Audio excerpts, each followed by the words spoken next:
기도하겠습니다. 하나님 아버지, 오늘 주의 말씀을 증거하게 해주셔서 감사합니다. 하나님의 의를 아는 자들이 되게 하여 주시고 율법의 마침 되신 예수 그리스도를 믿고 하나님께 의롭다 칭함받는 우리 모두 되게 하여 주시옵소서. 예수 그리스도의 이름으로 기도합니다. 아멘. 4절 우리가 지난 시간에 3절까지 들었죠. 오늘 4절을 먼저 보겠습니다. 4절은 성경에서 그리스도 예수님이 하신 일을 직설적으로 말한 구절 중에 하나입니다. 직설적으로 나 너 좋아해 이렇게 말한 것처럼 그리스도가 무슨 일을 했냐, 믿는 자에게 의를 이루게 하여 율법의 마침이 되시니라, 이렇게 직설적으로 말씀해 준 거죠. 이 말씀을 온전히 이해하고 받아들인 사람이라면 구원 얻지 못한 사람이 없을 것입니다. 여러분 이 말씀에 아멘이십니까? 아멘. 그럼 여러분 구원 받은 사람입니다. 진짜로 아멘하면. 아멘. 예. 자, 그리스도께서 하신 일이 무엇이냐면 율법의 마침이 되셨습니다. 아멘. 그렇다면 여러분 오늘 성경에서 가장 직설적으로 단순 간단 명료하게 표현되어 있지만 짧지만 가장 어려운 부분에 마주하게 됐다는 것을 인정해야 됩니다. 율법의 마침이 뭡니까?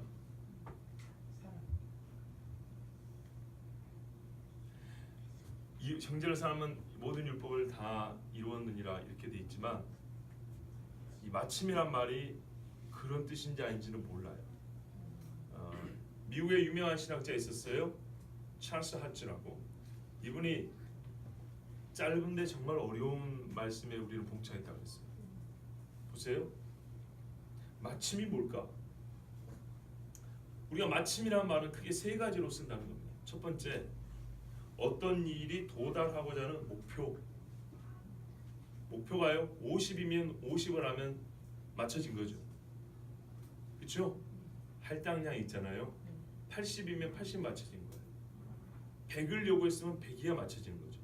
어쨌든 마침이란 건 어떤 도달하고자 하는 목표를 거기 도달했을 때 마침이란 말을 쓴대요. 두 번째, 무엇의 완성이나 성취, 목적하고자 하는 바를 완성했다는 거예요. 그럼 아까 그거랑 뭐가 다르냐? 자, 그래서 아까 그러게요. 50을 뭐랄까요? 그 목표로 삼았으면 50을 해도 그거는 맞춰지는 거죠. 그렇죠? 근데 여기서 무엇의 완성이나 성취는 완전하게 가득 채운 상태죠. 이해되십니까? 예. 양의 문제가 아니고 질의 문제입니다. 정체의 문제입니다. 여기서 이렇게 확 달라지는 것. 사람이 달라지길 바라는데 반쯤 달라지는 게 아니라 180도 달라질 때 이 두 번째 의미, 완성됐다. 그 의미에서 마침 이렇게 말합니다. 세 번째는 뭐냐면 어떤 일이 그냥 끝났다는 얘기입니다. 끝. 오늘 방송 여기까지 이런 거죠. 시간적으로 때가 됐다 이런 말이죠. 예, 시간 한계를 말합니다. 형제 그러죠. 군대에서 근무 시간 딱 끝나면 좋지, 그지? 맞습니다. 예, 오늘 과자 100개 팔아야 되지만 이제 PX에서 일을 하니까 50봉지밖에 못 팔았어요. 근데 종땅 치면 끝나는 거죠, 그죠? 네, 그렇습니다. 여기 세 번째. 이해되시죠? 이 세 개 중에 뭘까요? 이 쉬운 게 아니에요. 맞아요. 사실은 다예요. 다인데 본문에서 성경 전체는 이 다를 말해요. 그래서 예수님 율법에 다 순종했다고 했고요. 하나님 이루고자 하는 구원도 이루셨다 했고요. 또 율법의 기한이 주님이 오심으로, 그렇죠? 예수님 지시하는 기능이 그때가 다 됐어요. 그렇기 때문에 다인데 오늘 본문에서 의도하는 것은 그 중에 뭐겠냐고요. 전체 성경을 보면 세 가지 다예요. 그런데 오늘 말씀에서는 셋 중에 뭐겠냐고요. 그러니까 이게 쉬운 문제 아니에요. 또 보세요. 율법이 뭡니까? 율법. 모세오경 전체를 말합니까? 아니면 도덕법을 말합니까? 의식법을 말합니까? 제사법을 말합니까? 아니면 예수님에 대한 지시, 예언을 포함한 말씀을 말합니까?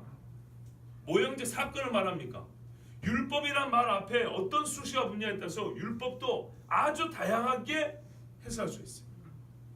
그렇죠? 그러면 여러분 산수를 해보세요. 앞에 마침이라는 의미 세 가지, 율법에 어떤 수식어가 붙냐에 따라서 네 가지 의미가 달라져요. 곱하기를 해보면 열 몇 가지가 나와요. 율법의 마침이 무슨 뜻이냐를 열 몇 가지를 여러분 다 검토해봐야 돼요. 할 수 있겠어요? 없죠?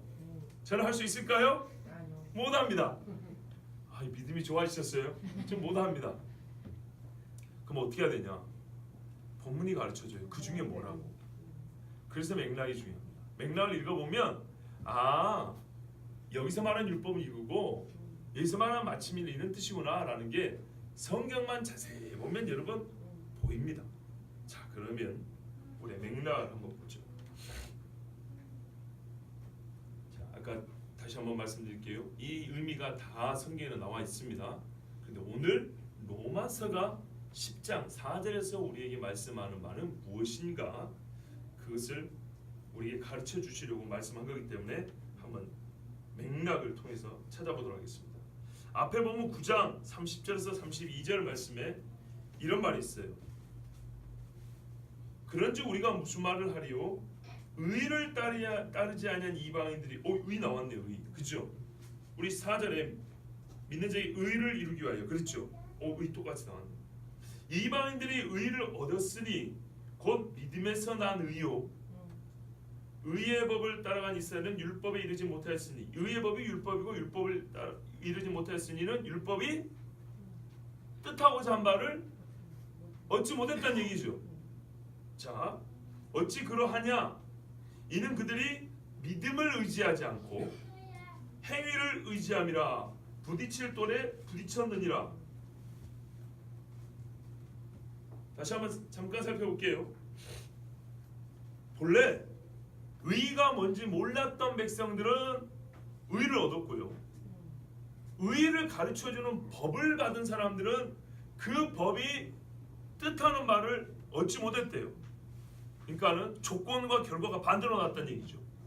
어째서 이런 어처구니 없는 일이 벌어졌냐 했더니 이방인들은 믿음을 의지했고 유대인들은 행위를 의지했기 때문에 이렇게 돼 있어요. 그죠? 자, 지금 이 이야기를 왜 합니까? 유대인의 구원 문제, 이방인의 구원을 더불어서 얘기하면서 유대인의 구원 문제를 얘기하고 있습니다. 대주제는 뭐라고요? 구원 이야기라고요. 구원. 자, 구원 이야기하는데 의가 나왔고 믿음이 나왔고 행위가 나왔고 율법이 나왔어요. 맞습니까? 네. 자, 이걸 그대로 따라서 10장 1절부터 3절 지난주에 들은 말씀. 형제들아, 그러니까 이렇게 행위를 의지해가지고 부딪혔으니까, 부딪힐 돌에 꽝 부딪혔으니까 얼마나 안타깝습니까? 이스라엘 사람들 이러면 안 되죠. 그러니까 내가 원하는 바가 뭐냐? 부딪힐 것이 아니고 이제는 이분을 어찌해야 된다고요? 믿어야지. 그렇죠? 형제들아, 내 마음에 원하는 바와 하나님께 구하는 바는, 자, 이런 현실을 앞에 두고 이스라엘을 위함이니 곧 그들로 구원을 받게 함이라. 큰 주제는 구원이에요. 구원 안에서 지금 의를 얘기하고 있고 율법을 얘기하고 있어요. 내가 증언하노니 그들이 하나님께 열심히 있으나 올바른 지식을 따른 것이 아니니라. 그러니까 이들이 열심은 있었는데 구원과는 아무 상관없는 쓸데없는 열심을 가지고 있었죠. 왜 쓸데없는 열심이 됐어요? 바른 지식이 아니었으니까. 그렇죠? 하나님의 의를 모르고 누구나 어떤 지식이 있어도 하나님의 의를 포함하지 않는 지식은 구원 얻는데 하나 쓸데가 없어요. 똥이에요, 똥.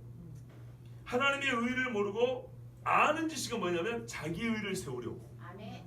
요게 그들이 갖고 있는 지식의 다예요. 그러니까 이 지식만 있으니까 뭘 원해요? 자기 의를 세우려고. 하나님께 열심도 자기 의를 세우고자 하는 이 열심으로만, 자기 의밖에 모르고 이리 해서 구원을 못 얻을 뿐만 아니라 힘써 하나님의 의에 또 나왔죠. 복종하지 아니하였느니라. 적극적으로 말하면 대적하는 자가 되었다는 얘기죠. 그러니까 예수님 죽였죠. 그렇죠? 이러고 나서 지금 뭐가 나왔어요? 4절 말씀이 나왔어요.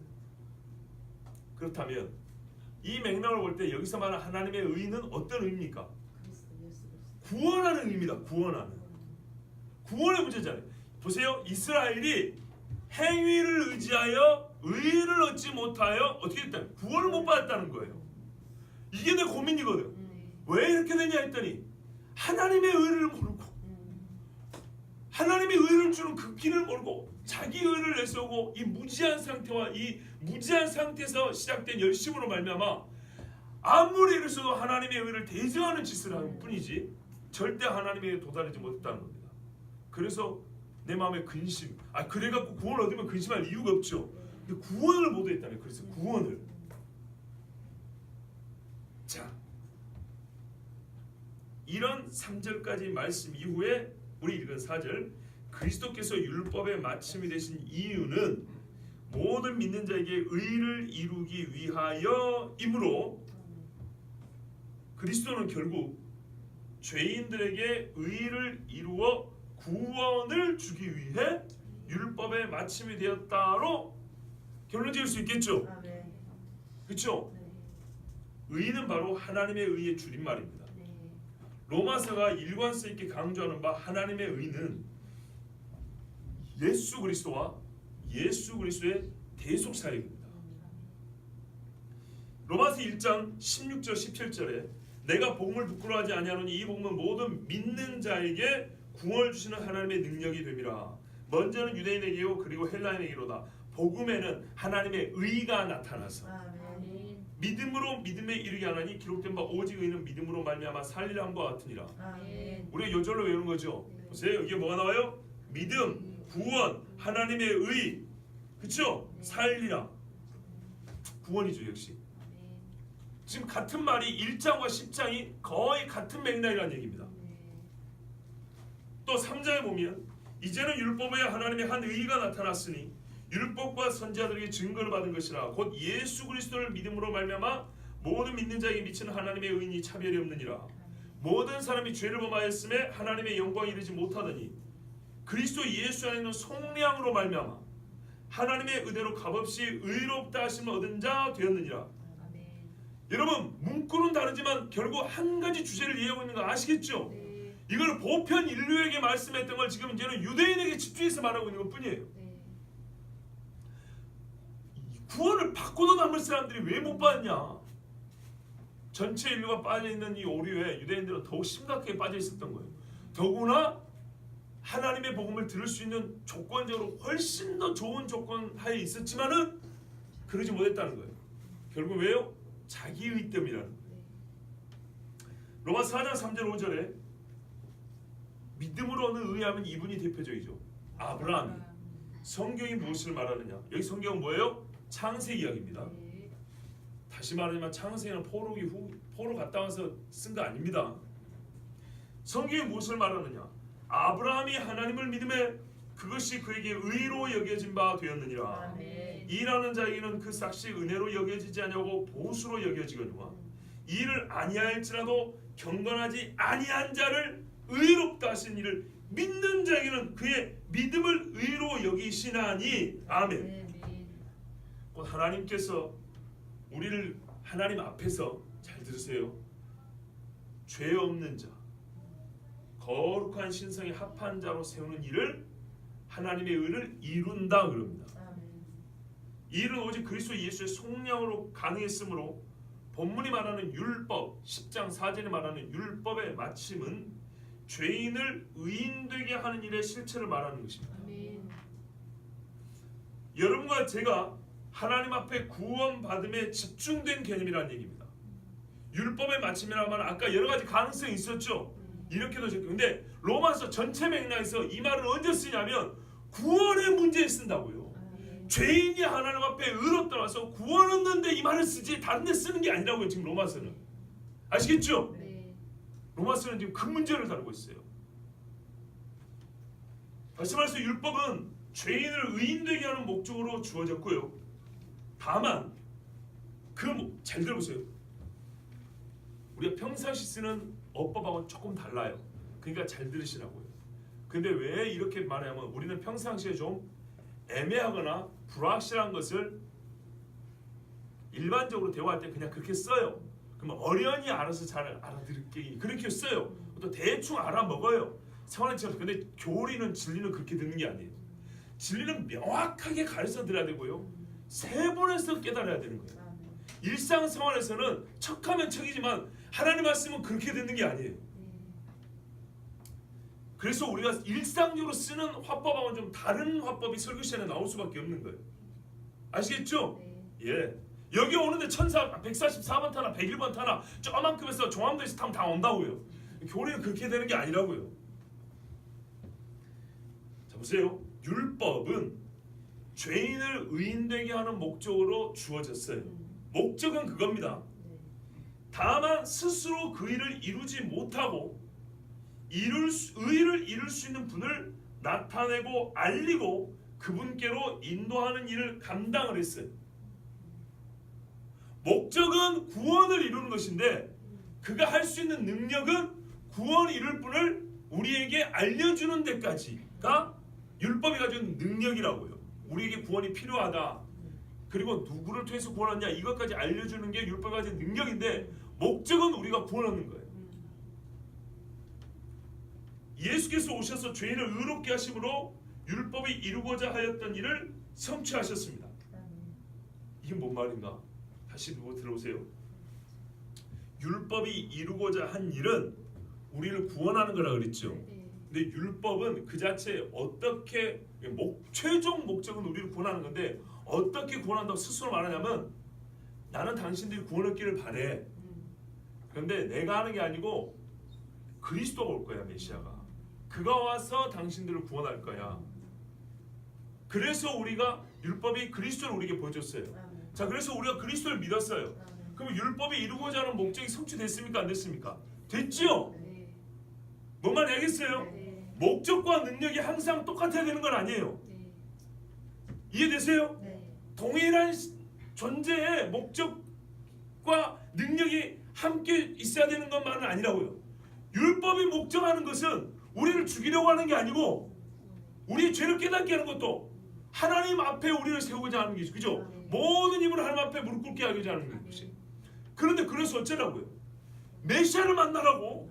당신 이렇게 죄니까 메시아를 만나라고. 율법의 목적은 그래서 우리를 구원하는 거예요. 근데 능력이 없어요. 그래서 율법은 자체 안에 뭘 말하냐면 예언이 들어있어요. 예표가 들어있다고요. 우리를 구원할 분을 알려주고 있고 그분이 어떻게 우리를 구원할지를 가르쳐주고 있어요. 그래서 우리가 율법을 보면 예수를 만나요. 그러면 율법이 우리를 구원하게 하는 목적 성취됐어야 안 돼? 됐죠? 그니까요. 우리는 이렇게 생각 못했네. 율법이 우리를 구원할 능력이 없다는 것 자체가 우리의 구원을 반대한다는 거 생각. 누가 그런 생각을 집어넣던가요? 아니라니까요. 예수님이 율법 완성 마침 가는 길을 계속 가는 것이지 예수님이 율법을 거스러 가는 게 아니라고요. 아시겠죠? 할렐루야. 뭐 더 이상 그러면 할 얘기 없어. 자, 율법이 이루고자 한 일은 그리스도 오셔서 죄인을 의롭다 하여 구원 얻는 일이었고 주 예수께서 바로 그 일을 이루셨어요. 율법이 목적한 일을 예수님이 완성해버렸다니까. 그래서 그리스도는 율법의 마침이 되셨어요. 구원의 맥락에서 말했고 율법이 원했던 목적하는 말을 예수님이 실제로 해버렸어요. 그러니까는 예수님은 율법의 마침이 되셨다고 그랬어요. 자, 의혹이 없지요? 주여, 이럴 때는 좀 시원하게 대답을 해주면 얼마나 좋습니까? 자, 율법이 의를 주는 것이 아니기 때문에 이제 말씀해 보세요. 이제 논리를 보세요.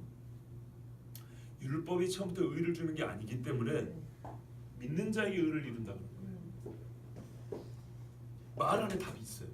만약에 율법이 의를 주면 이렇게 말해야 되겠죠. 율법을 지키는 자에게 의를 이루기 위하여. 그래야 됐겠죠. 그런데 그렇게 말 안 하잖아요. 믿는 자에게 의를 이루는데 율법의 마침이 된다잖아요. 이해가 되세요? 다시요. 율법이 의를 주는 것이 아니기 때문에 믿는 자에게 의를 이루신다고 말씀한 것이고 만일 율법이 의를 준다면 어떻게 해야 되냐면 그리스도는 모든 율법 준수자에게 의를 이루기 위하여 율법을 마치셨다. 이렇게 해야 되겠죠. 그 말은 자연스럽겠지만 그건 하나님의 말씀이 아니에요.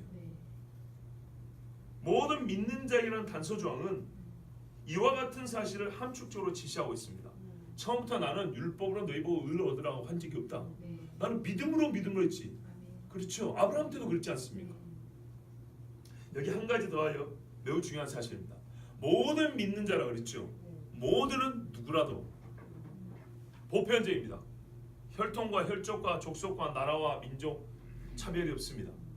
로마 3장 이미 나온 말씀이죠. 그런데요, 차별은 없으나 매우 구체적으로 믿는 자라고 딱 지정을 하셨습니다. 미국 사람, 한국 사람, 이스라엘 사람 차별은 없습니다. 그러나 어느 민족 누구든지 믿는 자. 잊지 마십시오.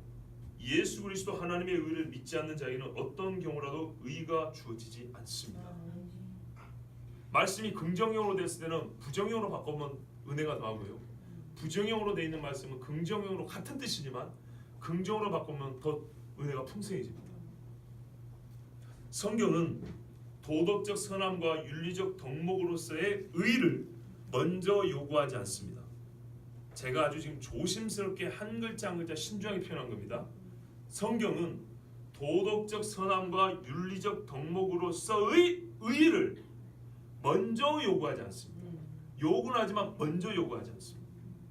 하나님 앞에 설 수 있는 자격, 하나님의 거룩함에 소멸되지 않는 존재 거룩함, 소멸되지 않을 정도의 거룩함, 이런 의를 먼저 요구한다고. 그분의 법제에서 죄가 발견되지 않는 상태로서의 의를 먼저 갖추어라 말합니다. 어떻게 이 일이 가능합니까? 어디로부터 시작한 일이 이 일의 끝을 이룰 수 있습니까? 오직 하나님께로부터 나서 하나님께로 돌아갈 수 있는 이가 이 일을 완성합니다. 곧 하나님의 아들 그리스도 예수가 이 일을 완성하셨습니다. 우리의 할 일은 그분을 믿는 것이고 그가 나를 의롭게 하신 분이라는 것을 믿는 것입니다. 이것이 또한 하나님의 의에 속합니다. 이 믿음이 또한 하나님이 우리를 의롭다 하는 것입니다. 그러니까 예수님이 하신 일이 의롭고요, 그 의로운 일을 믿는 것을 의롭다 해요. 성경에서는 하나님 자기가 의로우며 또한 예수 믿는 자를 의롭다 하려 하십니다. 이렇게 말씀하시는 거예요. 우리의 선행과 선한 품성은 의가 아니라, 하나님이 말하는 의가 아니라 의의 증거요, 의의 실행입니다. 그런 차원에서는 의라고 말할 수 있습니다. 너희의 행위가 바리새인과 서기관보다 의롭지 아니하면, 이런 차원의 의입니다. 진짜라면 의롭다고 했으면 진짜 실행의 삶에 의가 있어야 된다는 겁니다. 아니면 거짓말이에요. 그러나 증거가 없는 실체는 없는 법입니다.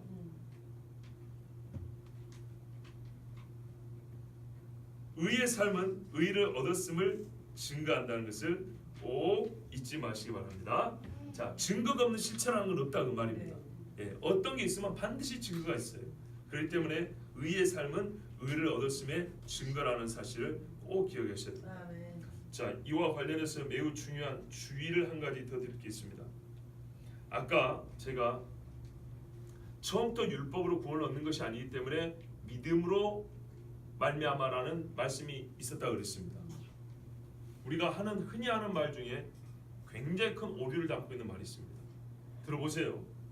구원 얻을 수단으로서 율법은 수명이 다한 거야. 이제 율법 시대는 지났어. 뭐가 틀렸을까요 이 말에? 수명을 다. 아니에요. 구원 얻을 수단으로서, 여기서 우리가 빠져나갈 거예요. 아까 답 가르쳐 줬잖아요. 하나님이 처음부터 율법은 구원 얻을 수단으로 주지 않았어요. 없는 법을 만든 다음에 그것을 우리가 또 다른 오류를 만드는 거예요. 율법은 다 한 거야. 이거를 여러분 풀고 가야 됩니다. 봐보세요. 다시요. 어떤 사람들이 이렇게 말해요. 이제 예수님이 율법의 마침이니까, 그래 이 말은 구원 얻을 수단으로서 율법은 수명이 다 된 거야. 더 이상 율법으로 구원 얻으려 하면 안 돼. 이 말이면 그럴듯하죠? 그런데 이건 정말 이상한 말입니다. 유대인의 잘못된 율법관을 지적하려고 만든 말이거나, 우리가 개신교인들이 복음과 율법의 그 대치 상태라는 이상한 전제에 만들어진 말이지 틀린 말입니다. 하나님께서 언제 율법을 구원의 방편으로 주셨습니까? 한 번이라도 하나님이 율법을 구원의 방편으로 줬다면 그게 때가 다 됐니 안 했니를 논할 필요가 있겠지만, 하나님이 언제 구원으로 율법을 줬습니까? 로마서 3장 20절 하반부에 율법으로는 죄를 깨달음이라고 그랬다. 율법은 처음부터 구원의 방편과 수단으로 주어진 적이 없으니 그 기능을 마치지 않았습니다. 미리미리 이해가 돼? 율법은 구원의 방편으로 주신 말씀이 아니고 다른 일을 하라고 주신 말씀이에요. 아멘. 그러면 그 일을 가지고 이게 수명이 다 됐니 안 했니를 논해야 될 거 아니에요. 구원의 방편을 준 적도 없는데 복음을 믿었다고 해서 예수 믿었다고 해서 율법을 이 대치 상태로 보니까 율법은 끝난겨 이런다고요. 근데 언제 율법을 구원 방편으로 줬냐고요. 그런 적이 없다니까요. 근데 뭐가 끝나요? 율법은 처음부터 예수를 지시하는 방편으로 줬다고요. 하나님의 의가 무엇인지 가르쳐주는 방법으로 줬다고요. 수명이 다 했습니까? 그런 차원에서는 안 끝났어요. 그러니까 여러분이 지금까지 4년 동안 제 설교에서 들을 때마다 아멘 3편은 의혹이 생긴 이 부분이거든요. 아니 성경 율법이 다 됐다 그러는데 왜 제 양반은 안 다 됐다 그래? 왜 자꾸 율법이 중요하다 그래? 또 그래놓고 어쩔 때 들어보면 막 굉장히 예수 그리스도 막 율법으로 구원을 먼저 떠오른단 말이야. 많이 헷갈리셨죠? 잘못된 전제에 빠져 있었으니까 그런 거예요. 처음부터 율법은 구원을 얻는 방법으로 준 게 아니라고요. 근데 그 전제 우리가 갖고 있으니까 이제 수명이 다 됐는데 저 양반 들으면 아직도 수명이 다 안 된 것 같고, 처음부터 그 목적이에요. 예수님의 말씀 율법은 다른 목적으로 주어졌기 때문에 그 다른 목적으로는 율법은 수명이 다 할 수가 없습니다. 하나님 말씀이 언제 수명이 다 한다 그랬어요? 모든 말씀은 영원히 간다 그랬어요. 이해되죠? 만일 율법에 구원의 방편을 줬다면 진짜 수명이 다 한 거예요. 근데 율법은 처음부터 구원의 방법으로 준 게 아니기 때문에 율법은 그 말고의 고유의 기능이 있기 때문에 그 기능은 영원히 가는 겁니다. 아멘. 율법은 다시 말씀드릴게요. 율법은 처음부터 구원의 방편과 수단으로 주어진 적이 없으니 그 기능을 마치지 않았습니다. 그래서 때로 여러분 논리를 잘 가질 필요가 있어요. 결론을 아는 게 중요한 것이긴 하지만 결론까지 가는 과정에 여러 가지 갈림길에 나뉘어가지고 우리가 오류에 빠진다고요. 스스로 우물물에 독 뿌리기라는 게 있어요. 하다 보면 자기가 마시는 물에 독 뿌리는 경우가 있다고요. 율법을 구원의 방편에 준 적이 없는데 내 스스로 율법은 구원의 방편이라는 전제를 딱 가지고 난 다음에 율법은 때가 다 됐어 이제는 복음이야. 하나님이 말씀한 적이 없는데 율법에다가 구원의 방편에 독을 먼저 뿌려놓는다고요. 하나님이 뿌리지도 않은 걸 내가 뿌려놓는다고요. 그거 제거한다고 애를 쓴다고요. 모든 성경은 영원히 그 기능을 수행합니다. 그러므로 율법은 여전히 우리에게 하나님께서 명하시는 의로운 삶을 수행하라고 명령합니다. 예수 믿고 난 다음에 의를 얻어서 의로운 삶을 살라고 야고보도 너희가 믿음에 합당한 삶을 살라고 하고 세례와도 회개에 합당한 삶을 살라고 하는데 율법이 없으면 여러분 그 합당한 삶이 뭔지 알겠습니까? 몰라요. 우리가 못 살았던 삶, 아무리 살고자 해도 못 살았던 하나님이 만족할 만한 하나님의 사랑다운 삶은 뭐냐? 그건 처음부터 율법이 있어요. 그거를 못하기 때문에 우리는 죄를 깨달았고 예수를 믿었죠. 그럼 이제 어떻게 돼요? 예수를 믿는 생명의 성령. 여러분이 그렇게 좋아하는 로마서 8장이 그거예요. 이제 율법의 육신으로 말미암아 연약하여 할 수 없는 그것을 생명의 성령의 법이 하시나니 하나님은 그걸 하기를 원하는데 아시겠죠? 율법이 기준이에요. 근데 뭐가 없어요? 율법 능력이 없다니까요. 근데 그 기준의 기능은 영원히 소멸하지 않아요. 하나님이 우리 인간에게 요구하는 의의 기준이 거기 있어요. 가늠하지 말라. 우상 숭배하지 말라. 거짓 증거하지 말라. 이 사람의 몸으로 되자 이 말이에요. 예수를 믿고 성령을 받으면 된다 그 말이죠.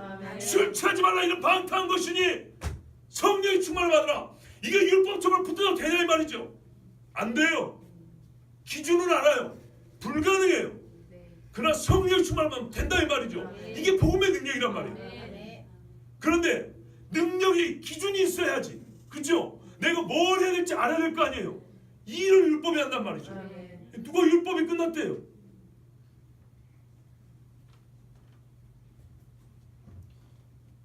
의로운 삶을 가르쳐주고 수행하라는 하나님의 변함없는 명령은 율법이 가르쳐줍니다.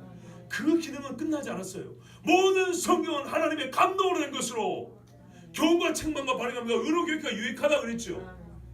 성경 전체는 우리를 구원하는 말씀에서도 구원 플러스 뭐예요? 하나님의 사람으로 완전하게 하며 선한 일을 행하게 온전하게 하는 말씀이라고 그랬어요. 그게 데살로니가 디모데후서 3장에 보면 그랬죠. 성경은 첫 번째는 예수 그리스도를 믿음으로 말미암아 구원 얻는 지혜를 얻게 하며 그 다음에 교훈과 책망과 바르게 하며 의로 교육하여 하나님의 사람으로 온전하게 하며 모든 선한 일에 완전하게 한다. 이렇게 돼 있죠. 구원에서 딱 끝나버리면 안 된다고. 모든 성경은 하나님의 사람을 온전하게 하는 기능을 여전히 수행한다고. 대표적인 그 기능을 수행하는 게 율법이라고요. 예수님을 지시하며 예수 믿는 사람이 그 받은 의의 능력으로 어떻게 살아야 되냐, 그것을 우리를 교훈하며 때로 책망하며 가장 바른 길을 가르쳐주고 지시해주는 게 율법이란 말이에요. 그리스도 8장 1절 4절 읽어드릴게요. 그러므로 이제 그리스도 예수 안에 있는 자에게는 결코 정죄함이 없나니 이는 그리스도 예수 안에 생명의 성령의 법이 죄와 사망의 법선들을 해방하였습니다. 진짜 문제는 율법이 아니고 죄와 사망의 법이라고 그랬죠. 이 법이 나를, 이거는 마귀의 소법이란 말이에요. 여기서 나를 해방했어요. 그래서 이제 가능한 게 있다고요. 그렇죠? 보세요. 율법이 육신으로 말하면 예약할 수 없는 그거, 율법이 할 수 없다는 거 뭐예요? 시도는 하지만 불가능했다는 거죠. 지하하는 바는 같다는 얘기예요. 방향은 같다는 얘기예요. 근데 얘는 능력이 약해서 못해요. 율법이 죄와 사망의 법으로 우리를 끌어당기는 게 아니고 죄와 사망에서 나오란 거 아니에요. 출애굽한 백성이여, 너희가 우상 숭배하지 말고 십계명 들고 온 이유가 뭐냐 이 말이에요. 가나안 갈 때 모세가 다시 설교한 이유가 뭐냐 이 말이에요. 가나안 족속 따라가라고요? 하지 말라고. 목표는 똑같아요. 그런데 됐어요 안 됐어요? 안 됐잖아요. 못 했잖아요. 그래서 율법이 이 육신으로 말하면 할 수 없는 것이었어요. 육신의 한계가 있는, 죄가 아직 있는 자들 율법 제한을 부어줘봐야 안 되는 거란 말이에요. 원하는 안 됐다는 거예요. 그런데 동일하게 원하는 방향, 같은 제한을 하는데 이게 되는 경우는 어떤 경우냐? 그것을 하나님은 하시나니, 어떤 하나님이, 이거는 율법과 하나님이 따르는 게 아니라 하나님이 어떻게 하셨냐는 게 뒤에 나오죠. 곧 죄로 말미암아 자기 아들을 죄 있는 육신의 모양으로 보내요. 육신의 죄를 져서, 예수 바쁘게 뭐 육신 죄 그러죠. 이게 해결이 안 되는 거예요, 율법으로는. 그러니까 안 돼요. 그래서 하나님이 자기의 아들을 육신의 모양으로 보내서 육신의 죄를 져서 육신을 따르지 않고 그 영을 따라 행하는 우리에게 율법의 요구가 이루어지게 하려 하십니다. 율법의 요구가 이루어지는 게 하나님의 뜻이라잖아요. 반대입니까?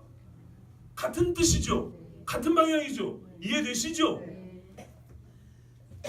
이걸 누구에게요? 신자들에게, 예수 믿는 자들에게, 하나님 앞에 의롭다움을 받은 자들이, 이 일이 동시에 하나님에게 주어지는 선물이에요.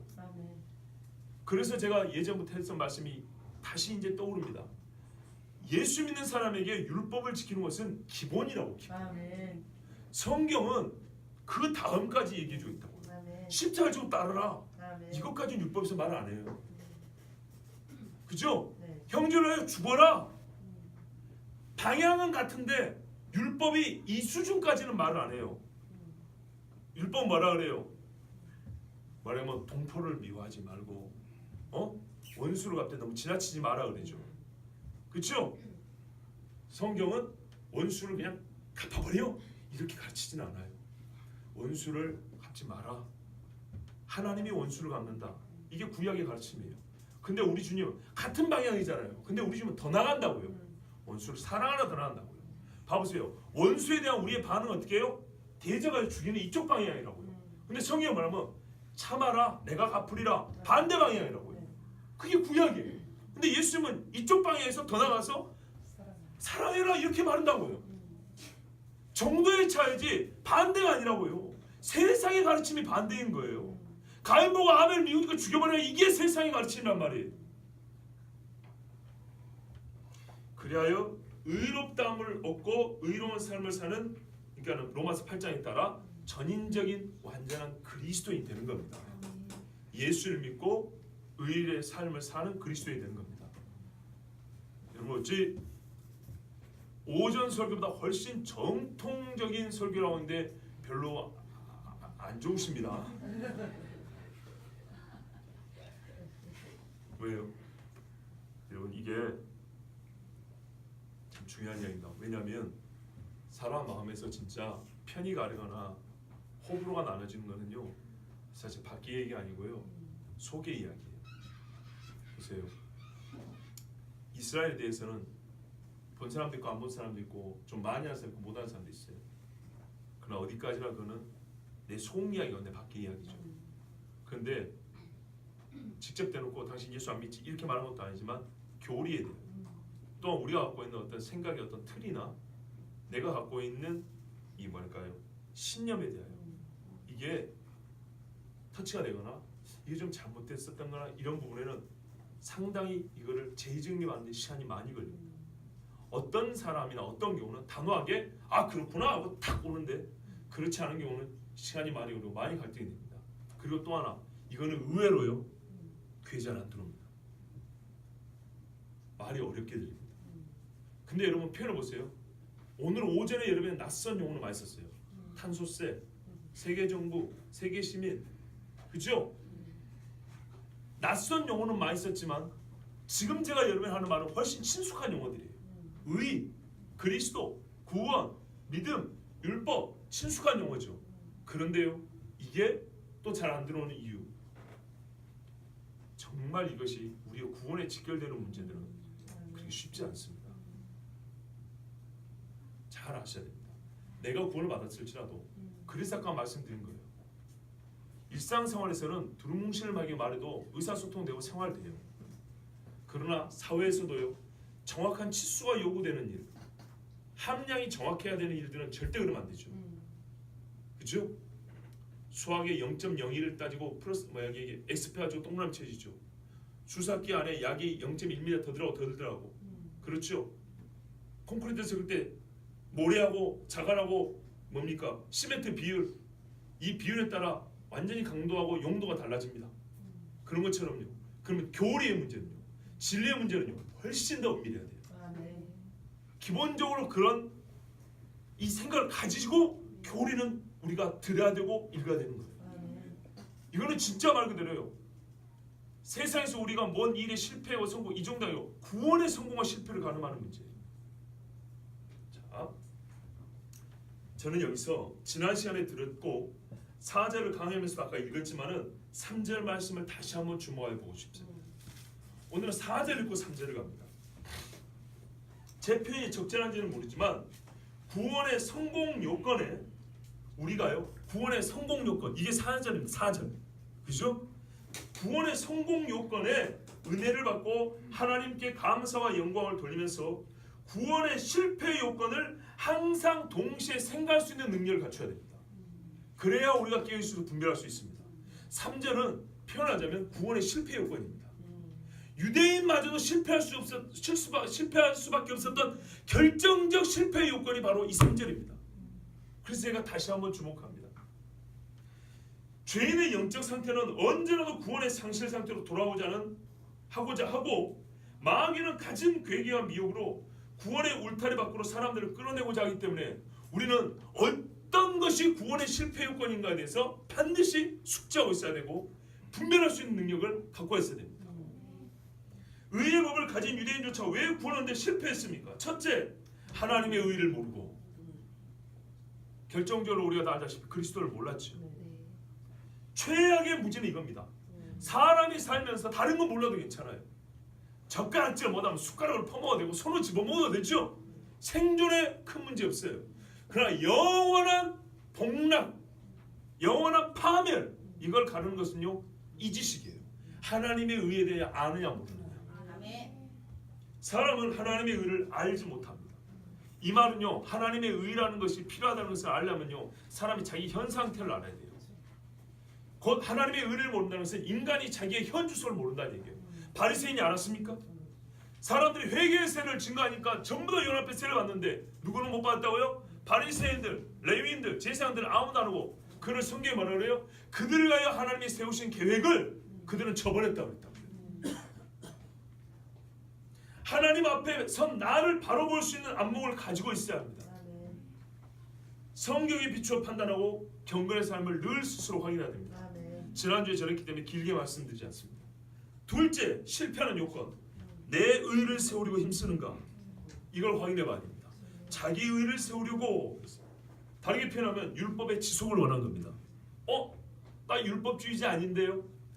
무슨 말입니까? 율법 정신의 지속을 요구하는 거죠. 나 이거 했는데 이런 정신.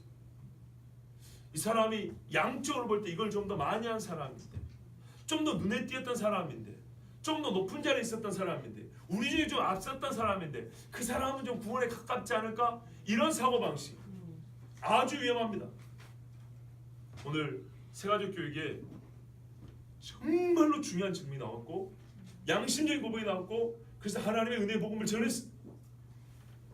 무슨 얘기냐면 성경에 보면 우리가 예수를 믿음으로 구원을 받는데 정말 큰 죄인인 내가 진짜 이 많은 죄를 짓고 그랬는데 주님 앞에 와서 회개한다고 해서 구원을 받을 수 있을까요?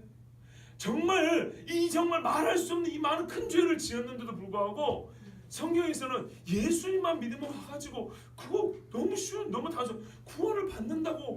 그런데 그게 진짜 가능한가요? 제가 그랬어요. 말이 긴 걸 보니 아직 안 믿으시는 거죠.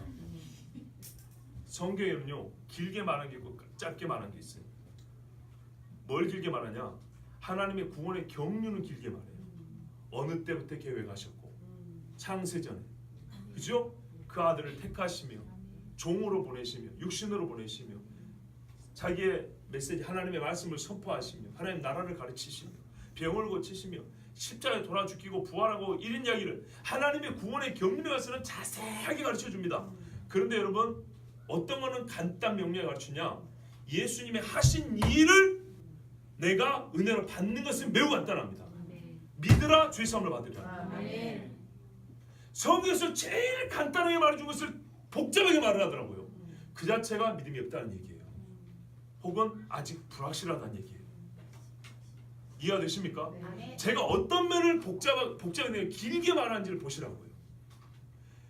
예수 그리스도를 믿으라, 그러면 너와 내 집이 구원한다는 성경에는 단순 명이 아주 간단해요.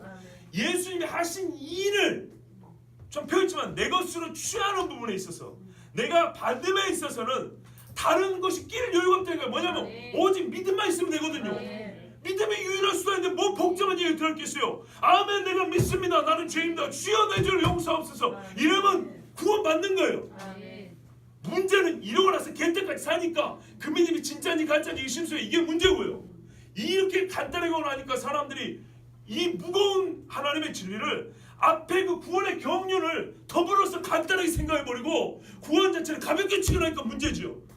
그러나요, 분명한 사실은 구원의 경륜은 오랜 세월 하나님께서 표현을 하자면 하나님의 수고는 컸어요. 하나님의 기다림은 길었어요. 하나님의 인내는 너무 정말 우리에게는 감동이 감동, 그죠? 그렇지만 죄인이 구원 얻는 그 이야기만큼 그 최종 단계는 아주 간단해요. 내가 다 해놨으니까 너는 믿으라는 거예요. 그런데 사실 죄로운 게 믿는 거거든요. 그런데요, 다른 이야기가 많아요. 내가 이렇게 죄를 많이 지, 내가 그래도 막 이런 이야기는요, 바로 제가 지금 주목한 이야기, 이게 바로 자기 의를 세운다는 거예요. 하나님이 요구한 거는 믿음이었어요. 그러면은 제가 그랬어요. 그러면 믿음 빼고 얘기합시다. 내가 그렇게 많이 줬는데 오케이, 그러면 다 고려해 줄 테니까 그럼 어떻게 구원 받으실래요? 답이 없죠. 갈수록 힘들어지는 거예요. 그게 오히려 우리의 겸손치 않음입니다. 성경이 처음 요구하면 죄인아 오라 그랬지 죄 없는 자가 오라는 얘기 안 했다고요. 죄인아 오라 해서 죄의 양을 따지던가요? 아니라고요. 네 존재가 죄인이면 다 오라는 얘기예요. 큰 죄든 작은 죄든. 얼마나 단순합니까? 이해되시죠? 하나님이 해놓으신 일을 받는 것은 성경에서 가장 단순하고 쉽게 가르쳤어요. 그래서 예수 믿고 구원받기 쉽다는 겁니다. 근데 이게 이제 너무 가볍게 말하자면 천해질 일이죠. 이것을 우리가 끝까지 경계해야 될 문제입니다. 그런데 초창기에 예수 믿을 때 우리가 그런 말 한다. 그게 아닙니다. 그 힘든 부분은 바로 그것은 사람이 안 되기 때문에 하나님이 감당하시는 거예요. 믿으십시오. 그랬어요. 자, 근데 제가 지금 뭐라 그래요? 자기 의를 세우려고, 그러니까요, 이 쉬운 거를요 사람들이 안 받으려고 애를 써요. 자기 의를 세우려고 여전히 율법의 지소를 바란다. 율법을 알아서 아니라고요? 율법 정신, 율법 세계 지소를 바란다고요. 그런 맥락입니다. 나 죄 많은데 그래도 이 정도 용서를 받으면 내가 그래도 뭐 좀 해야 되지 않을까요? 이런 식의 율법 정신, 이게 자기 의를 세우는 겁니다. 또는 우리한테 공로를 세울 때, 공로를 따질 때 누가 뭐 서로 칭찬이 하죠. 그렇지만 그것이 하나님 앞에 의를 얻는 부분에 있어서 무언가 더하고 덜한 것처럼 우리 마음속에 그런 게 아직 남아있다면 이것은 뭐라고요? 바로 이것은 율법의 지속을 원하는 것하고 별반 다르지 않습니다. 그게 자기 의를 세운다는 겁니다. 그리스도를 믿는다고 하지만은 삶에서 성령의 능력과 도우심이 아니라 교만한 마음에서 내 행위로 인한 높임받음을 위하여 율법을 세계를 넘어가고 싶지 않는 사람은 스스로 몰라야 됩니다. 무슨 말이냐면 율법의 세계를 넘어가면 뭘 했더라도 높임받을 이유도 없고요, 기대할 필요도 없어요. 근데 율법의 세계를 못 넘어가면 뭘 할 때마다 기대를 하게 돼요. 근데 그거는 솔직히 여러분이나 나나 다 갖고 있어요. 이게 우리가 구원을 아사할 정도는 아니지만 우리가 아무리 복음주의 정토에 나더라도 이게 바로 우리가 계속 발을 씻어야 될 연약함이에요. 우리 홍전사님 설교하면 이것이 바로 자기 의를 세우니까는 우리의 강함이에요. 이것마저 우리가 하나님 앞에 완전히 내려오지 못하는 거죠.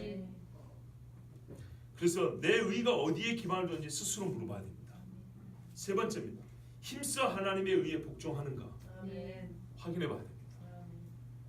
그리스도를 믿지 아니하는 것, 그분이 하는 모든 일을 믿지 않는다. 즉 보세요. 힘써 하나님의 의에 복종하지 않는다. 하나님의 의는 첫 번째 그리스도 예수님과 그분이 하신 일이죠. 두 번째로 말하면 성경에서 그 다음이라고 그랬죠. 제가 아까 먼저 아니라고 그 다음이라고 했죠. 실천적인 의로운 삶이에요. 성경 반드시 이걸 원합니다. 에베소 2장에도 그래요. 창세로부터 그거에 만드신 자들에게 하나님의 선한 일을 행하게 하시는 그 뜻이 은혜로, 자기 행위로 아닌 오직 은혜로 구원을 받은 자들에게 하나님이 뜻하는 거라고 에베소 2장 10절, 8절, 9절 그 다음에 10절에서 말하고 있어요. 이거는 하나님이 우리 보고 요구한 바리새인과 세경보다 나은 의라고 그랬어요. 그래서 말하고 그래요. 이쪽 되면 이쪽도 되라고. 오리 가자면 심리 가고 겉옷다면 속옷 주고. 이것이 바로 성경에서 말하는 의 얻은 자들의 의로운 삶입니다. 이 모든 일에 하나님이 말씀하신 의로운 삶에 힘써 복종을 해야 되는데 힘써 복종하지 않으면 어떻게 해요? 관념적 의는 맞았지만 실천적으로 의가 나타나지 않으면 나는 진짜 하나님 앞에 의롭다함을 받은 자인지 의심스럽답니다. 이건 율법주의와 다릅니다. 성경이 율법주의적인 선행을 말하는 게 아니라 의롭다함을 받은 자의 의의 증거를 우리에게 명령하기 때문에.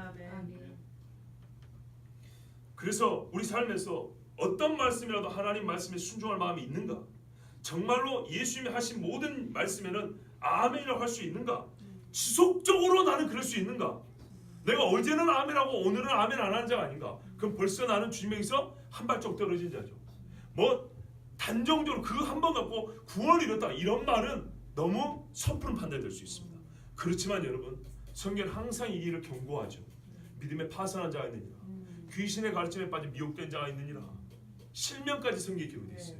너희가 이 큰 구원을 등한히 여기면은 천사들도 하나님 앞에 큰 징벌을 너희가 그 벌을 어떻게 감당하려느냐. 이런 말씀들은 사람의 말이 아니죠. 하나님의 말씀이므로 우리가 힘써 하나님의 말씀에 복종하는가 아니면 그 의를 거스르는 데 힘을 쓰는가, 이것은 늘 우리가 확인해 봐야 됩니다. 이 모든 일이 균형을 이루고 있으면 우리가 받은 구원에 대하여 우리의 내면, 우리의 생각, 지식까지 새롭게 함을 받아야죠. 우리 소에서도 이 구원에 관한 확신이 있을 것이고 우리가 받은 구원을 정말 뭐랄까 성경을 마치 여기다 새겨놓은 듯이 바르게 구원관이 정의되어 있을 것이고, 또한 우리의 삶에서 구원된 자의 삶의 의로운 삶이 아주 균형감 있고 조화를 이룬 상태에서 나타날 것입니다. 그러면 하늘에 계신 분이나 즉 하나님이나 이 땅에 있는 사람들이나 하나님은 우리를 기뻐하고 악인들은 미워할지라도 적어도 당신은 예수 믿는 사람이라고 인정할 것이고, 성경에 보면 사도행전에 귀신들도 그죠? 바울을 안다 그랬습니다. 우리가 하나님을 경외하는 사람인 줄을 귀신도 압니다. 정말요. 여러분 아무리 우리가 믿음이 없어도 그렇지 귀신한테는 좀 인정을 받아야 되지 않겠습니까? 진짜 창피하게 귀신한테 무시당하면 되겠습니까? 예전에 말씀드린 우리 시골에 옛날 귀신 든 사람들 많았거든요. 건장한 남자가 귀신한테 뺨을 맞고 성경대로요 옷이 벗김을 당하고 도망을 다녔어요. 왜요? 그 사람 교회 다니는 사람이 있어요. 성경대로요. 흉내내본 거예요. 예수 믿는 사람들, 기도하는 사람들이 귀신 쫓아내고 막 하던데 막 가서 붙들고 기도한단 말이에요. 귀신이 조용해요. 나갈 때도 있지만 안 나가더라도 가만히 있어요. 그리고 흉내를 내봤어요. 근데 이 귀신 가만히 있어요? 뺨을 쳐버려요. 성경대로. 너 누구냐? 니가 지금 뭔데? 여자인데 건장한 남자가 못 이겨요. 여러분, 만약에 우리 주변에도 옛날처럼 귀신 든 사람이 드글드글하다면 어쩌면 우리가 길 가다가도 우리 믿음을 증명 받을 수가 있어요. 무섭지요? 제가 지금 말씀드린 요는 우리의 믿음은 현실이라는 거예요. 현실적입니다. 우리끼리 앉아 있을 때 주님 나는 다 믿어요. 아니요. 여러분이 보는 글을 읽을 때 하나님의 말씀이 입각해서 판단이 되고 사람을 만날 때 하나님의 말씀이 입각해서 그 사람과 대화가 이루어지고 우리가 수를 계산할 때 하나님의 말씀에 입각하여 더하기 빼기가 되고 이것이 하나님의 의에 힘쓰는 거예요. 그거는요 성령도 인지하고 사람도 알고 귀신도 알아요. 여러분, 저는 우리가 예수 믿고 구원 얻고 예수 믿고 구원 얻는 사람의 능력도 있고 그 능력 중에 가장 중요한 것은 하나님 앞에 정말로는 의롭다. 이거는 우리의 교만이 아닙니다. 성경이 말합니다. 죄를 이긴다 돼 있어요. 이거는 우리가 완전히 무흠하다라는 그런 의미가 아닙니다. 성경에 보면 죄와 사망의 것을 회복되고 사망이 다시는 너를 왕노를 하지 못하니 은혜가 우리를 지배하고 은혜가 우리를 왕노를 한다고 했어요. 그런 삶이 반드시 나타나야 됩니다. 그것이 우리가 의를 입었다라는 증거가 될 것입니다. 저희가 원하는 것은 그것입니다. 목회자로서 나 자신과 우리 모든 성도에게 원하는 그것입니다. 그리고 하나님의 말씀은 그것을 우리에게 가르치고 있습니다. 이 시간 같이 기도합니다.